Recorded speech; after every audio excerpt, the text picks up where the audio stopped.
Video. Anybody in chat like David Dobrik? Because apparently this video will make you hate David Dobrik. So if you like him after this one, you might not. So if you don't want to feel like that, you might leave. You might want to leave right now, because if you're a David Dobrik fan, this one's gonna hurt you. This one's gonna fucking hurt you, bro. This one's gonna fucking hurt you. I ain't gonna cap to you. This one's gonna hurt you, man. You said, who's David Dobrik? That's crazy. That's crazy. David Dobrik has vanished from the face of YouTube. At one point, David was on top of the world, gaining tens of millions of views per video and collaborating with the biggest creators on the platform. His chaotic energy and personable nature kept his audience always hooked to his content. However, behind this persona was David's cruel dark side. From making fun of his team members' dwarfism, essay allegations, to encouraging stunts that almost killed one of the Vlog Squad members. My name is Ryan. I uncover unseen layers of the internet, one video at a time. But in this video, we'll be uncovering the truth behind David Dobrik and why his controversies led him to abandon his 17 million subscriber YouTube channel. But in order to understand why he disappeared from YouTube, we first need to recount the many controversies that destroyed David's image as a jolly and fun-loving guy. Starting with the incident that almost took the life of ex-Vlog Squad member Jeff Wittek. In June of 2020, Jeff Wittek suffered a severe injury during the filming of one of David's vlogs that ended up changing his life forever. Jeff's quote-unquote friend, David Dobrik, carelessly swung Jeff from the arm of an excavator before he crashed headfirst. Nigga, why would this even be a thought in your head, bro? What? Like, I feel like there's certain things you do where there's like 50,000 things that can go wrong compared to what can go right. You know? Like 50 fucking thousand things that can go wrong. And this is one of them, nigga. Like, why the fuck you gonna do it? Like, nigga, swinging around, I don't give a shit if you're in the water. It only takes like... Friend David Dobrik carelessly swung Jeff from the arm of an excavator. Jeff's quote-unquote friend, David Dobrik, carelessly swung Jeff from the arm of an excavator before he crashed headfirst into it, taking his life in the process. Whenever Jeff was asked about the details of his injuries, he would always avoid the question or only offer minimal information, which some people theorized was a way to protect David's reputation. Though this would all change in April of 2021 with the release of Jeff's documentary titled Don't Try This at Home. In the series, he finally opened up about the incident, explaining how the events unfolded and the mentally challenging aftermath. Jeff also disclosed the true extent of his injuries, including torn ligaments in his knee, a broken foot and hip, and 9 different fractures in his skull. The worst of these, however, was a shattered eye socket that nearly took his sight and could have easily been fatal. That angle of what you hit would have been about 3 degrees different. Or if that would have entered about 3 millimeters higher and been on the same angle, it would have cut your eye right now. And if it was a few inches the other way, it would have killed me? If it going the other way, it would have cut the big blonde nuts on you to die. Jeff had to go through several surgeries over the span of 3 years in an effort to save his left eye, recounting his excruciating experiences with these surgeries in this documentary. The docuseries also framed the event as an accident and nothing more, but as we'll learn later on, this wasn't the truth. What do you mean it wasn't an accident? What do you... No, don't do that. It's like, I don't think fucking David would blatantly try to get him hurt. I think it was a fucking accident. He was swinging him around. That would be a funny hee ha ha joke, stupid childish shit, and it didn't. Like, that's like, what the fuck do you mean? Early 2022, and David's YouTube career was starting to pick up steam again, with each vlog receiving millions of views. During this period, Jeff underwent his 7th eye surgery, and when questioned during a live stream about David's support in this difficult moment, Jeff disclosed that he hadn't received any texts from David, calling him out as a so-called fake friend. Has David messaged you to see if you're okay? Nope, not a text or nothing. Yeah. Not surprised, you know? It is what it is, but I'm done being fake friends with that motherfucker. Jeff also revealed that the documentary was deliberately edited to remove any parts that made David look bad, as he thought he was protecting the reputation of a close friend. On top of this, David didn't pay any of Jeff's hospital bills, despite agreeing to do so previously. This ended up putting an infraction on Jeff's credit card and made it impossible for him to borrow money for our house. And our agreement was just cover the hospital bills. I don't care about anything else. But I got a bill that wasn't paid that I didn't know about because I'm not dealing with it, and they didn't pay a fucking bill. I got an infraction on my credit now. I go to get a house and I can't get a loan. So it's just like things are piling up over and over again, and just try a little bit. Following these events, David would make an attempt to tell his side of the story in the May 9th episode of his Views podcast titled Discussing What Happened. However, his apology only made the situation worse, with viewers finding his explanation as insensitive and misguided. Comments such as, David describing the incident as the worst thing that ever happened to me and not the worst thing I've ever done is very telling. I heard that Jeff one. is bummed with me is the grossest way I've heard to describe a friend you almost killed. Feeling like you haven't taken accountability. These comments obviously painted a clear picture of the overall negative reaction online. All of this ongoing debate and criticism from the audience revealed an obvious flaw in David's character, his refusal to take responsibility for his actions and instead believing he's the victim. This belief was further reinforced when, during the filming of his documentary with Casey Neistat, David shifted the entire blame of the incident. Kylo, no, we have not played Jedi Fallen Order yet. Welcome in, boss. We have not played it yet. Battlecat, welcome in. We have not played Jedi Star Wars yet, boss. Don't worry. We ain't there yet. Jeff. He said that it was my fault. David blamed me for the he insinuated that I was crazy. I always want to push it, and I'm the reason that this happened. This obviously made people extremely angry. As a post on David's own subreddit read, I've lost all respect for David as a person. At first I thought it was a joke, but after hearing that David tried to blame Jeff for David spinning a crane so fast, Jeff hit it and had his face bashed in, I realized that David is a sociopathic narcissist. What made David's statement so repulsive to people was that he was the one operating the excavator when this happened. Oh my God. That too, without any proper training or certification for handling such heavy equipment. Ah, that looks so scary. Fuck!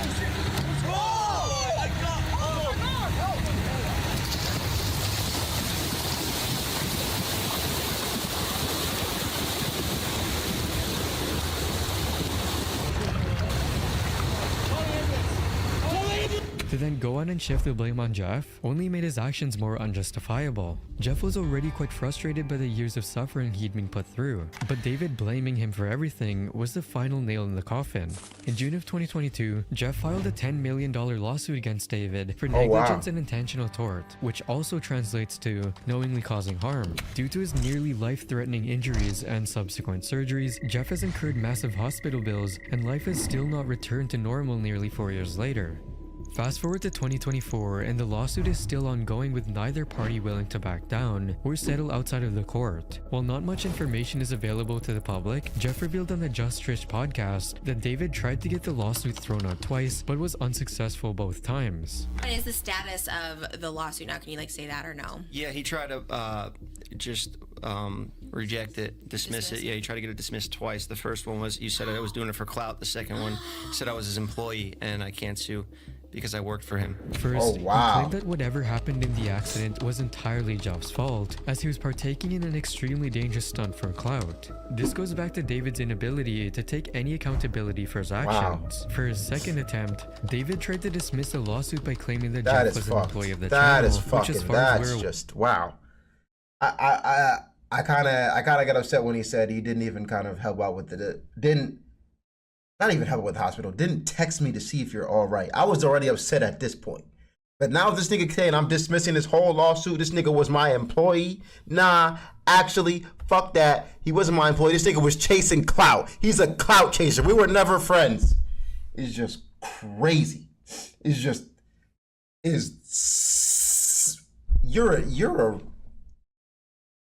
You're a different type of nigga, David. Where is a complete lie. None of the Vlog Squad members were paid or contractually obliged to appear in David's videos. All right, nobody was ever getting paid. The goal was, that's true.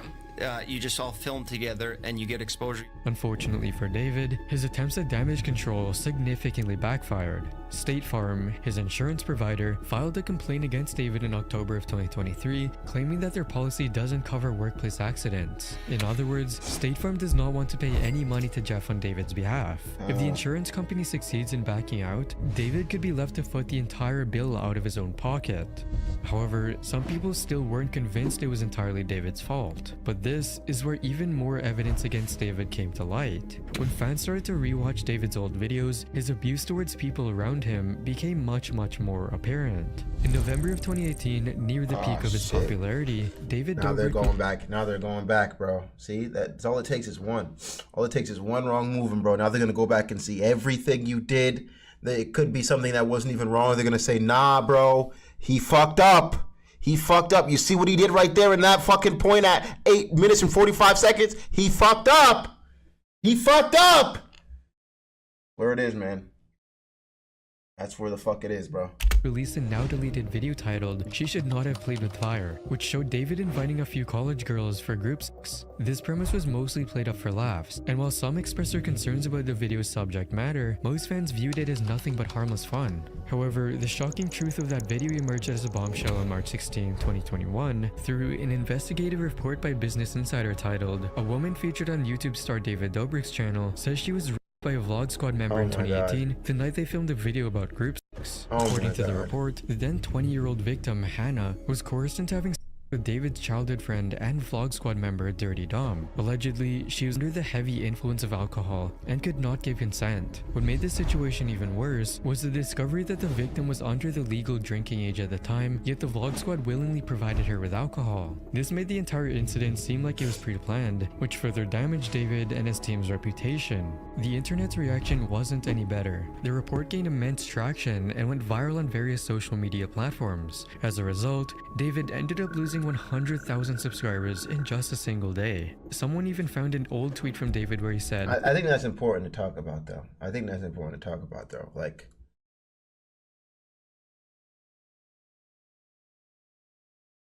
I think it's too normalized in college, like on TV, to where people are like, oh, we're both gonna get fucked up, drunk, and have sex. Nigga, you will catch a case. You will catch a fucking case. I promise you that is not, like, don't do that. All right?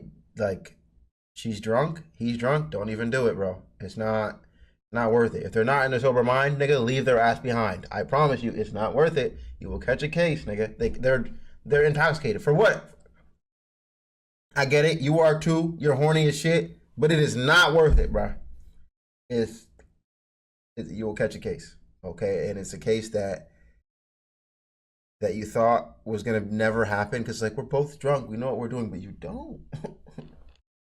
but you don't. "If I left everything in the vlogs that I recorded, we'd all be in prison." This only provided further credence to people who viewed him as an evil mastermind behind the whole incident. Regardless of his intentions and involvement, however, the consequences of the report were swift and harsh. 2 days after the report went live, one of David's largest sponsors, SeatGeek, began re-evaluating their partnership with Dobrik and his YouTube channel. No. These contract cancellations... Nah, SeatGeek! Didn't they give away like 85 Teslas, bro? SeatGeek? Nah, SeatGeek! already inflicted significant damage on David, but his troubles were far from over, because shortly after this, YouTube also removed him from the partner program, which meant that all of his channels were now demonetized and would no longer generate any revenue from ads. David's entire career, which he had carefully built over the years, vanished within days. He was desperate to salvage his reputation and decided to post an apology video. Unfortunately, it not only failed to win back his audience, but made matters even worse. Amari, thanks for the 150 boss. Dubs in the chat for Amari. Let's Talk was posted on his much less popular channel View instead of the main one. People saw this as an effort to suppress the intense backlash by avoiding the majority of his audience. The decision to disable comments and I was thinking this. I was thinking that same thing about Verbal Ace, bro, about posting his response on a totally different channel. I was like, nah, bro. Post that shit on the main account, my nigga. Post that shit on the main account and let us all see that shit, boss boy. Boss man. Much less For starters, the 2-minute and 30-second video titled "Let's Talk" was posted on his much less popular channel View instead of the main one. People saw this as an effort to suppress the intense backlash by avoiding the majority of his audience. The decision to disable comments and the like and dislike feature also didn't sit well with the viewers, as it appeared to be an attempt to stifle any legitimate criticism. In a nutshell, reaction to David's apology wasn't taken so lightly by the people. To most, the whole thing felt like a self-serving speech without anything that showed remorse remorse or accountability for his actions. As one comment on Reddit stated, "What a joke of an apology. It's everyone's fault but David's. Distance himself from Dom. David is the architect of all his content. Nothing gets through without David approving. David allowed this to happen, even encouraged it." In response to the negative feedback, David returned with his second apology video titled March 22nd, 2021. This time, it was posted on his main channel, and the comments and like/dislike feature weren't disabled, a sign he was starting to grasp the scale of the backlash. The video was longer, more somber, and he directly addressed the allegations.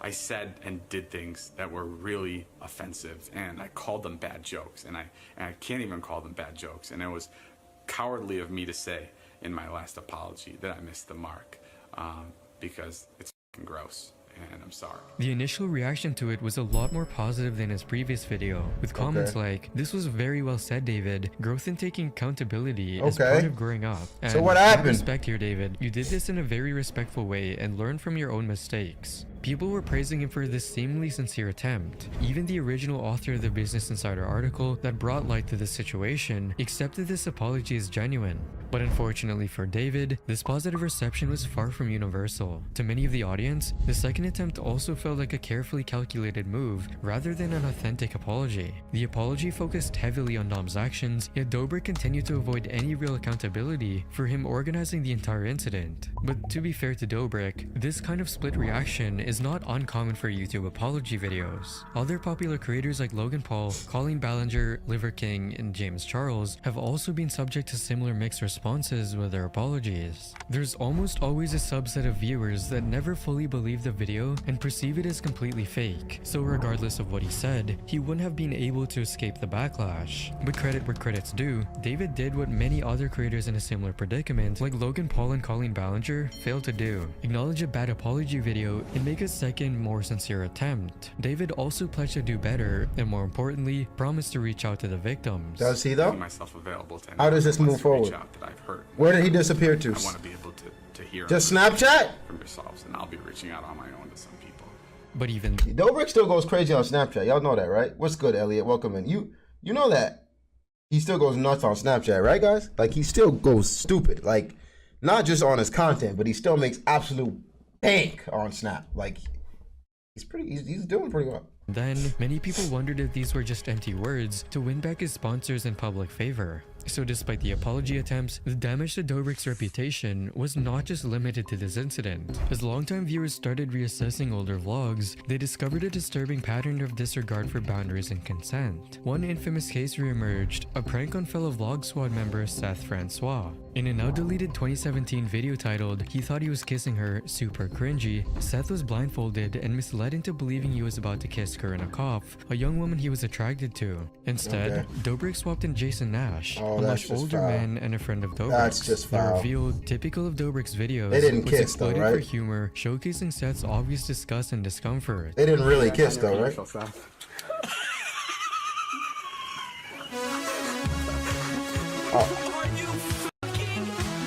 Nah, bro. Not even in a monkey mask. No, not even in a mask. Nah, bro. I'm sorry. Most Nah. viewers saw this as a harmless prank. Nah, bro. Seth came forward with a different perspective, sharing his experience on the H3 podcast. He revealed the kiss was non-consensual and deeply traumatizing, expressing how he felt violated, humiliated, and exploited for views. In that moment, I never gave him my consent. I said, This incident highlighted a recurring theme. Under the guise of humor, Dobrik often pushed boundaries to the point of harm. People in his vlogs weren't just collaborators, they were props for increasingly outrageous content. This narrative was further solidified when an older snippet from his Views podcast resurfaced. During this podcast, David would clearly express just how good this so-called prank was, and how happy he is with the final outcome, while showing no remorse or understanding of the emotional distress it caused to Seth. Let's talk about this. What really made me happy. What? Today we pulled a prank on my friend Seth. Oh, that's great. Yeah, and now you can talk about it. It's probably the best prank I've ever pulled on anyone, in my opinion. Like, with tongue, they start making out. No, And at this no, bro. See, no, bro. And Nash is just going along with this. This nigga's like 50 and has 2 kids, and he's just making out with this kid. This is no, bro. Like, and y'all are like, no. I'm sorry, no. No, no, no, no, no. We can't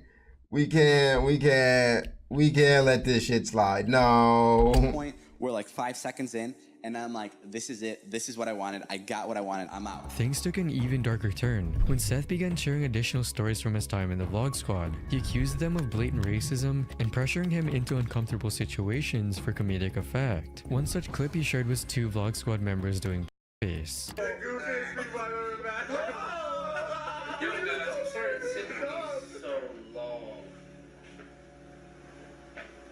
He's our only black friend. Don't ruin this for me, okay? Seth also accused David of not condemning such behavior on his platform and letting flagrant bigotry run rampant behind the scenes, stating, "If we can't be accountable for the stuff that we create, if we can't be accountable for our actions, then we will never make any progress." Following these incidents, that nigga posted on Instagram, he's getting cooked. They're gonna be, shut up. They're gonna be like, shut up, nigga. That's all I can think about. Shut up, nigga. I've seen too many IG comments. As soon as I thought that, I was like, I've been on Instagram too much, nigga. I see too many IG memes. Because all I could think was, shut up, nigga. Shut up, nigga. Shut up. Keep it pushing. Keep it pushing. David would decide to take a break from YouTube, and fans wouldn't see another video from him until almost 3 months later, in June, with a video titled "Surprising My Friends." This video would become an instant hit, racking up over 12 million views, and signified David's return on the platform. After this, David would begin uploading again, but not as frequently as he did previously. But just as his channel was getting back on track, another controversy from David's past was with him. This time, it was Trisha Paytas. In one of his videos, David would quote-unquote prank Trisha and her boyfriend Jason by hiding in their hotel they were shower dating, and then filming their reactions while the two are completely naked. David, what are you doing in here? What you f***ing creep? We're trying to hang. Trisha later revealed that she did not consent to David filming her naked and using that footage in his vlog. Obviously, this was a very traumatic experience for her, and it was at this point where some fans began to notice David's alarming behavior. Because I felt so weird about it, and then David never put me in another vlog for like a month until the Tana thing happened in February, where the all hell. So he was mad that you got upset about it? Yeah, I said I was upset about it. In one of her videos, Trisha also accused David of exploiting her and Jason's relationship troubles for YouTube views, and how David was a possible reason behind their eventual breakup. However, at the time, her allegations were met with criticism by most fans. Some even belittled Trisha for speaking out and made comments like, "When David doesn't buy you a car," and "She's the type of girl that will sue you for saving her from drowning. If you know, then you know." Though in recent years, support for Trisha has increased as more and more people have become aware of what actually went down behind David's videos. Other Vlog Squad members have also come forward with their accounts of mistreatment from David. Damn, everybody turning on him? Abuse was brought forward by Tana Mojo? to reveal that David strongly encouraged her to have a threesome with 30-year-old Trisha and 46-year-old Jason Nash, while she herself was just 19 at the time. Now, while this is technically legal, encouraging such an act for views is highly unethical in most people's eyes. Another member Hold on, did this nigga have an OnlyFans too or some shit like that? What do you mean he was encouraging you to have a threesome with Jason Nash? Wait. Does he have an OnlyFans or what? Like, is that what we're missing here? Is he like funneling content to an OnlyFans account? Because I'm confused. What the hell are you talking about right now? He was gonna record the whole shit and put it on the hub? Like, what's going on?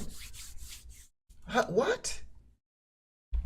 The Vlog Squad team, an act for itself, was just 19 at the time, with 30-year-old Trisha and 46-year-old Jason Nash, while she herself was just 19 at the time. Now, while this is technically legal, encouraging such an act for views is highly unethical in most people's eyes. Another member of the Vlog Squad team, Big Nick, described his time working with David as a never-ending roast session. David constantly made fun of Nick's height to the point where others started doing the same, both on camera and behind the scenes. Oh my god, I don't know why this is so adorable. Why have we never thought of this before?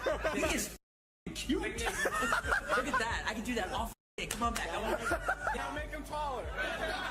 It goes boom. Sick, an empty Lamborghini. Oh, my bad, dog. Your head into a bunch of melted airheads. Finally, I can make fun of something that you weren't born with. Eventually, when Big Nick told David that he doesn't appreciate the constant belittling, he was slowly kicked out of the vlog squad. And so, the backlash from the fans that followed from all of these stories we've encountered became too great for David to just ignore and continue uploading as if nothing ever happened. Eventually, David was fucking toasting niggas, boy.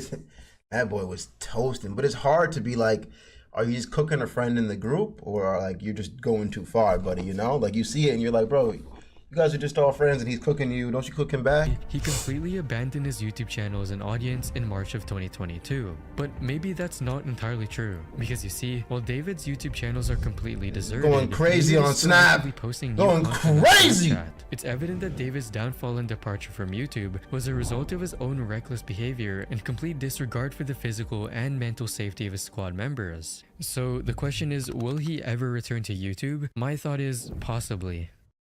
Yeah, I think he will. I don't think he was. He had a downfall from YouTube. You know, his brand is still up, so he's going crazy on Snap. I know someone. I was watching a video and they said he makes like 300,000. At one point, he was making $1 million a month on Snap. I don't know if he still is, but yeah, bro. He's he took a bean. I'm pocket watching for sure right now, but like he's doing well on Snap, bro. He's doing well on Snap. Dead Sec, what's good, bro? Welcome in. Bro, Snap pays so much. Snap pays crazy money, bro. Because I believe their whole point was to try to like suck in as many creators as they could. So they were just paying a lot of money and taking no profit. I'm not. I know they pay a little bit less now. I don't know if they're taking profit now, if they're making a profit now. And I know they do pay less than when they did, but they still pay a lot. So yeah.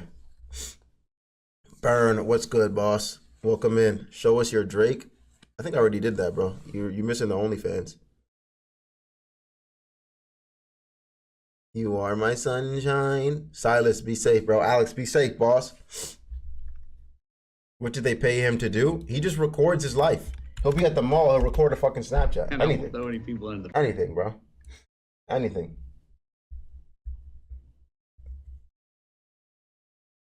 Link in the description. Trust, bro. Trust. Link in the description, bro. Trust. Where is it? I need it. Ban this nigga. EXE, what's good?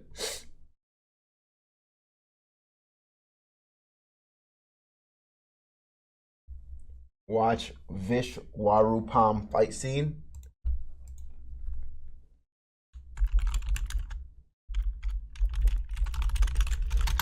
Fuck. What the hell is this?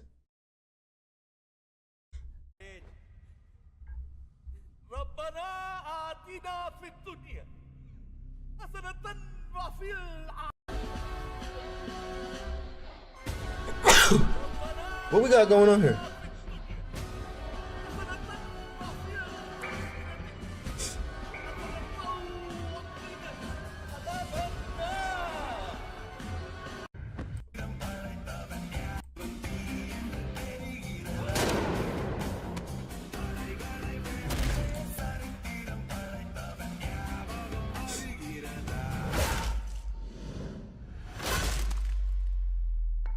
Okay. Oh. Oh! My God. It's like a fucking Quentin Tarantino movie, huh?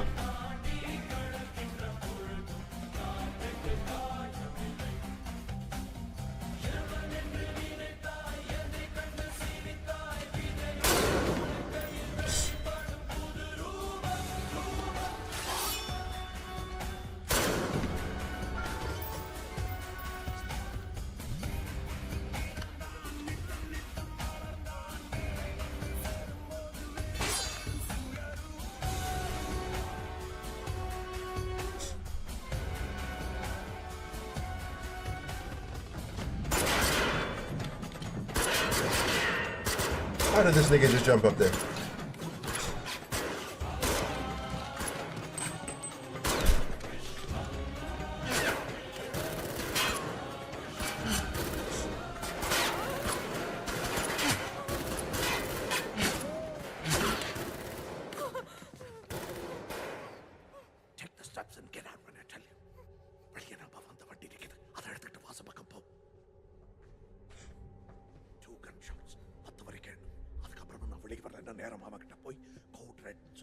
Code red, okay, okay. Indian John Wick is. That's how I'm feeling.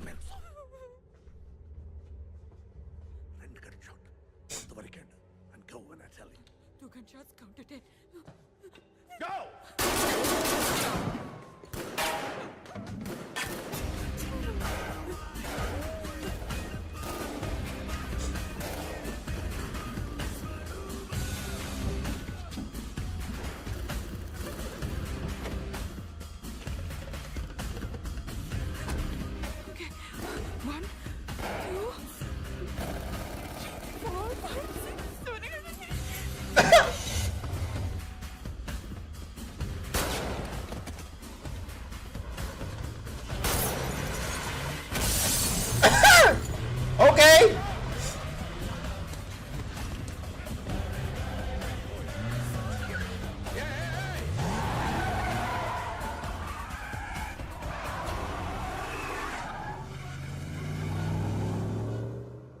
Man, is this a Bollywood movie? There is a separate fan base for this fight scene. One of the greatest fight scenes with BGM I've ever seen. Hey man. Hey man, I'm not gonna lie. If I understood what was happening, I would probably give it a watch. I skipped too far. Oh my god.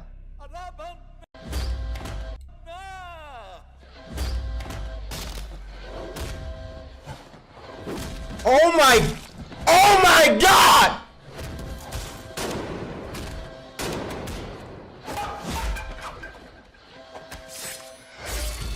Oh my god. Oh yeah, I skipped way too far. Oh my god. Yeah. Okay, I see.